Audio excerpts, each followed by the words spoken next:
Bismillahirrahmanirrahim. Assalamualaikum warahmatullahi wabarakatuh. Selamat siang mahasiswi semester 4 program studi pendidikan matematika dengan mata kuliah matematika diskrit. Kemarin kita sudah membahas tentang relasi itu apa dan beserta contohnya, di mana relasi A ke A atau relasi A ke B atau relasi A ke C.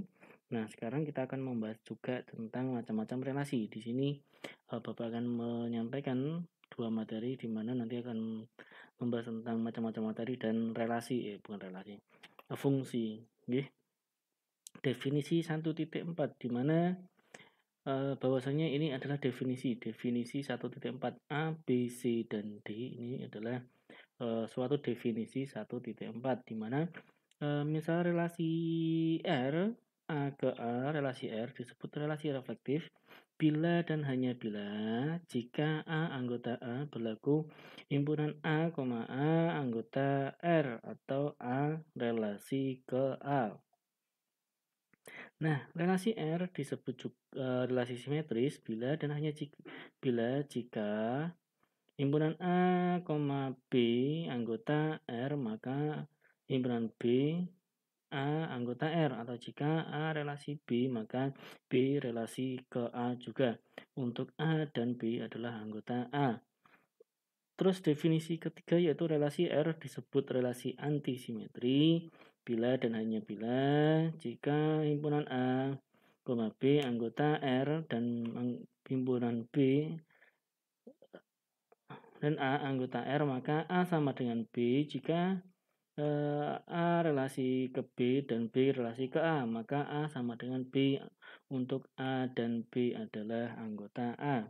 Untuk definisi yang keempat yaitu relasi R disebut relasi transitif bila dan hanya bila jika anggota A dan B anggota himpunan A dan B anggota R dan himpunan B dan C anggota R, maka himpunan A dan C anggota R, atau jika A relasi ke B dan B relasi ke C, maka A relasi ke C untuk A, B, dan C anggota A.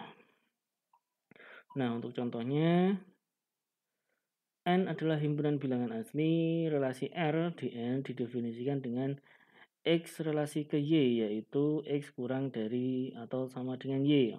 Apakah R merupakan relasi reflektif, simetris, atau antisimetris, atau transitif? Untuk penyelesaiannya, kita coba satu persatu, di mana yang pertama yaitu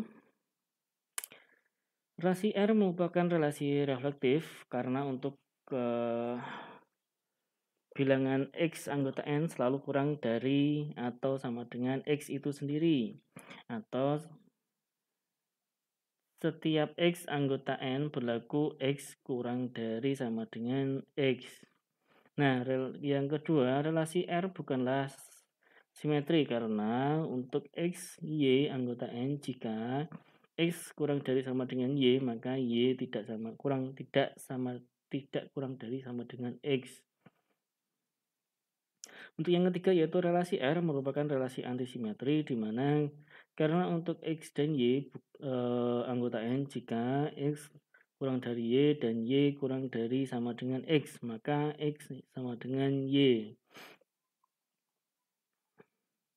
Yang keempat yaitu relasi R merupakan relasi transitif karena untuk Y, X, Y, Z anggota N, jika X kurang dari Y dan Y kurang dari sama dengan Z, maka X kurang dari sama dengan Z. Untuk selanjutnya, untuk contohnya, yang kedua yaitu A adalah himpunan segitiga sebidang, di mana relasi R A ke A dengan R relasi Y menyatakan bahwa X bangun dengan Y. Relasi X ke Y menyatakan X sebangun dengan Y. Untuk X, Y anggota A. Perhatikan bahwa X, Y anggota A berarti X dan Y adalah segitiga yang sebidang. Dimana kita harus mengecek satu persatu atau 4 definisi yang di atas. Kita harus mengecek apakah Relasi merupakan relasi R merupakan relasi reflektif, R merupakan relasi simetris, R merupakan relasi antisimetri ataupun R merupakan relasi transitif.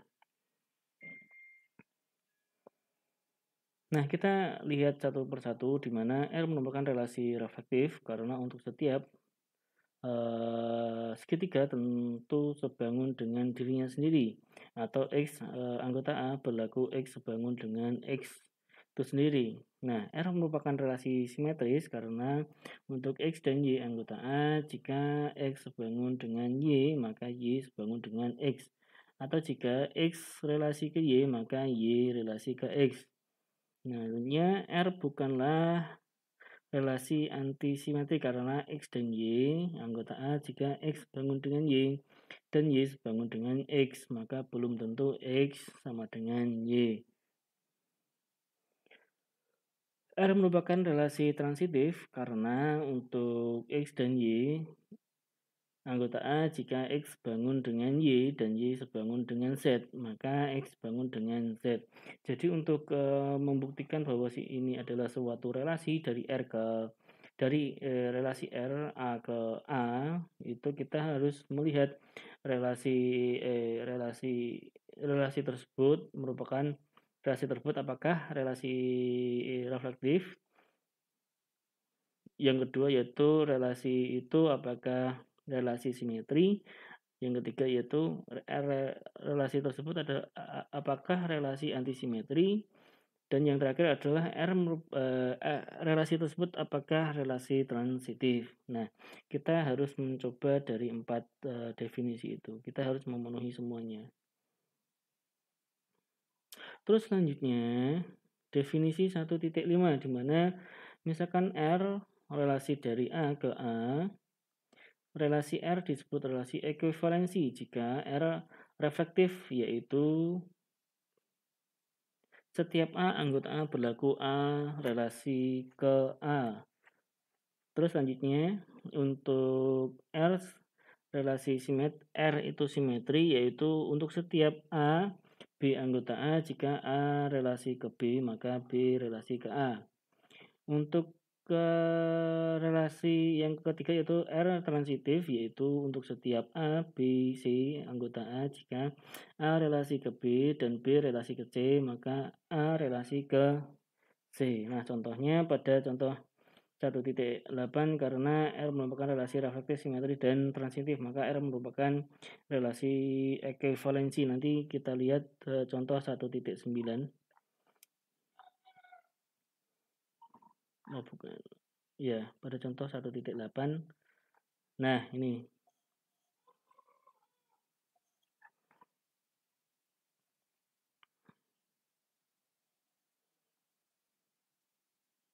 Terus selanjutnya kita akan membahas tentang fungsi. Suatu fungsi f dari A ke B adalah suatu perkawanan dari setiap anggota A dengan tepat satu anggota B. Nah, di sini ditulis f A ke B dan dibaca f adalah fungsi dari A ke B. Himpunan A disebut daerah asal atau domain dan B disebut daerah kawan atau kodomain dari fungsi f. Jika A anggota A, maka elemen B anggota B yang merupakan pasangan ataupun kawan dari A disebut bayangan atau image dari A dan dinyatakan dengan FA sama dengan B himpunan anggota-anggota B yang merupakan bayangan dari anggota A, yaitu FA disebut daerah hasil rank. Notasinya yaitu daerah asal dari F ditulis dengan DF. D terindeks F, daerah kawan dari F ditulis dengan notasi C terindeks F, daerah asal dari daerah hasil dari F ditulis dengan notasi R terindeks F. Dengan contoh 1.10 di mana himpunan A yaitu beranggotakan dengan A1, 2, 3 dan himpunan B beranggotakan A, B dan C, di mana fungsi A ke B didefinisikan sebagai berikut. Nah, di sini ada kita membentuk diagram diagram A dan B. Nah, berarti kan setiap elemen dari A itu mempunyai pasangan elemen di B. Nah, dan pasangannya adalah tunggal dengan daerah asal yaitu F sama dengan D terindeks F sama dengan A, daerah kawannya yaitu F, C terindeks F sama dengan B, di mana elemen 1 itu menunjukkan ke A, elemen 2 itu menunjukkan ke B, elemen ketiga menunjukkan ke B. Jadi daerah hasil dari F sama dengan D, terindeks F sama dengan A, B. Terus contoh 1.11 di mana R adalah himpunan bilangan real, fungsi dari F R ke R didefinisikan dengan Fx sama dengan X kuadrat di mana D terindeks F sama dengan R, C terindeks F sama dengan R terindeks F sama dengan R terindeks plus union himpunan 0, himpunan kosong. Terus selanjutnya definisi 1.7, misalkan fungsi f A ke B, fungsi f disebut fungsi 1,1 atau injektif bila dan hanya bila untuk setiap x y anggota A, jika x tidak sama dengan y maka fx tidak sama dengan fy, atau bila untuk setiap x y anggota A dengan fx sama dengan fy maka x sama dengan y. Fungsi f disebut fungsi onto atau surjektif bila dan hanya bila FA sama dengan B atau tiap anggota B merupakan bayangan dari paling sedikit satu anggota A. Fungsi F disebut fungsi bijektif atau korespondensi 1,1 bila dan hanya bila F merupakan fungsi 1,1 dan onto. Nah, contohnya yaitu di sini. Contohnya yaitu 1.12 di mana himpunan X yang beranggotakan PQRS dan himpunan Y beranggotakan 1, 3, 5 dengan fungsi f, x ke y didefinisikan sebagai diagram berikut, di mana x dengan elemen p, q, r, s, dan y dengan elemen 1, 2, 3. Apakah fungsi merupakan fungsi 1, 1 dan b merupakan fungsi onto, di mana penyelesaiannya yaitu sebentar. Fungsi f bukanlah fungsi 1, 1 karena pq anggota x dengan p tidak sama dengan q, tetapi fp fungsi p dan fungsi q sama dengan 1.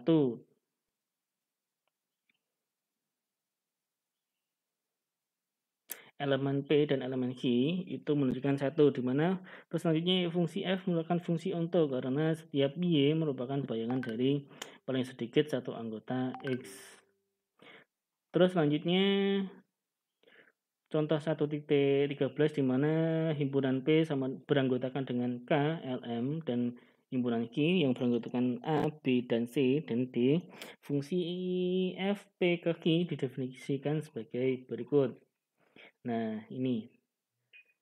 Himpunan P yang beranggotakan K, LM, dan Q yang beranggotakan A, B, C, dan D. Fungsi F merupakan fungsi 1,1 karena untuk X, Y, anggota P, jika X tidak sama dengan Y maka Fx tidak sama dengan Fy, di mana fungsi F bukanlah fungsi onto karena ada D anggota Q dan D tidak merupakan bayangan dari suatu anggota P. Paham ya? Bisa dilihat dari sini. Di sini tidak ada yang anggota dari P yang menunjukkan ke D. Terus contoh dari 1.14. Himpunan K sama dengan 1, 2, 3, dan 4, dan himpunan B beranggotakan 1, 4, 9, 16 dengan fungsi K ke L didefinisikan sebagai berikut. Fungsi F merupakan fungsi 1, 1 dan sekaligus merupakan fungsi onto. Nah, ini kalian buktikan sendiri. Jadi fungsi F merupakan fungsi bijektif atau korespondensi 1, 1 di mana elemen dari fungsi K dan elemen dari fungsi L itu menunjukkan 1, 1. Tidak ada yang menyilang, tidak ada yang ganda ke L. Terus selanjutnya yaitu definisi 1.8 dengan fungsi A ke A disebut fungsi identitas jika fx sama dengan x untuk setiap x anggota A. Nah, fungsi f A ke B disebut fungsi konstan jika untuk setiap A anggota A berlaku fa sama dengan B dengan B anggota B. Nah, contohnya contoh 1.15 di mana himpunan A sama dengan 1, 2, 3 dan himpunan B sama dengan A, B, dan C di mana fungsi A ke B didefinisikan sebagai berikut. Nah, karena untuk setiap X anggota A berlaku Fx sama dengan C, maka F merupakan fungsi konstan di mana setiap elemen dari A itu menunjukkan ke satu kodomen yaitu di himpunan B yaitu ke C. Nah, yang kedua yaitu P himpunan P sama dengan 2, 4, dan 6. Fungsi P ke P didefinisikan sebagai berikut. Nah, fungsi P ke P yaitu 2, 4, 6, 2, 4, 6 dikarenakan untuk setiap X anggota P berlaku Fx sama dengan X, maka fungsi F merupakan fungsi identitas. Nah, setiap pada relasi maka fungsi juga dapat dinyatakan sebagai himpunan pasangan urut. Pada contoh 12 untuk X, himpunan X sama dengan himpunan X dengan anggota P, Q, R, S dan himpunan Y dengan anggota 135 fungsi F juga dapat dinyatakan sebagai F himpunan F dengan PL, P1 dan Q1, R2 dan S3. Pada contoh 15 B fungsi F dapat dinyatakan sebagai himpunan F dengan anggota 22, 44, dan 66. Nah, perhatikan juga untuk fungsi F A ke B dengan himpunan A dengan anggota 1, 2, 3, 4 dan himpunan B dengan PQRS berikut. Nah, ini sudah didiagramkan. Nah, elemen di F1 ini menunjukkan ke P dan F2 juga menunjukkan ke P.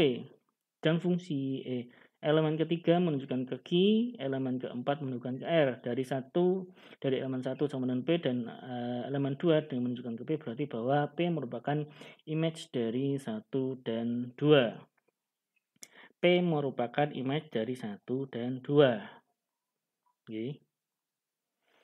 Sebaliknya 1 dan 2 dinyatakan merupakan peta atau image inverse dari P. Hal ini disajikan dengan F terindeks negatif 1, P sama dengan 1, 2. Dan F terindeks negatif 1, P dibaca F inverse dari P. Dengan cara yang sama didapatkan F inverse Q sama dengan 3, F inverse R sama dengan 4, dan F inverse 1 S sama dengan himpunan kosong karena tidak ada anggota A yang image-nya S. Selanjutnya dikatakan bahwa 1, 2 merupakan inverse image dari P. Nah, untuk 3 merupakan inverse image dari Q dan 4 merupakan inverse dari R. Secara singkat, jika fungsi F A ke B dan B anggota B, maka F inverse B sama dengan X anggota A. Jika Fx sama dengan B, jika fungsi F dari A ke B atau atau fungsi A ke B, maka F inverse-nya adalah B ke A, merupakan fungsi inverse jika F inverse memenuhi persyaratan sebagai fungsi karena ada kemungkinan F inverse bukan suatulah fungsi. Oke. Contoh 1.16 di mana himpunan X di mana 1, 2, 3, 1, 3, 5 dan himpunan Y A beranggotakan A dan B. Fungsi F kalian lihat gambar ini. Fungsi f x ke y dinyatakan dengan diagram berikut karena f inverse y ke x memenuhi syarat fungsi, maka f inverse merupakan fungsi yang disebut fungsi inverse dari x. Himpunan A yaitu A, B, C dan himpunan Q, P, Q, R, S. Fungsi P ke Q didefinisikan sebagai berikut. S inverse dari Q ke P tidak merupakan suatu fungsi karena ada anggota Q yang tidak mempunyai pasangan di P. Okay. Nah, selanjutnya kalian kerjakan untuk latihan 1 itu nomor 1 sampai 6. Jadi ini nanti saya kirimkan 1 sampai 6. Oke. Ini latihan 1.1.1-6 saya screenshot. Nanti saya bagikan ke grup nggih. Nanti kalian kerjakan. Nanti dikumpulkan di Google Form, nanti saya berikan.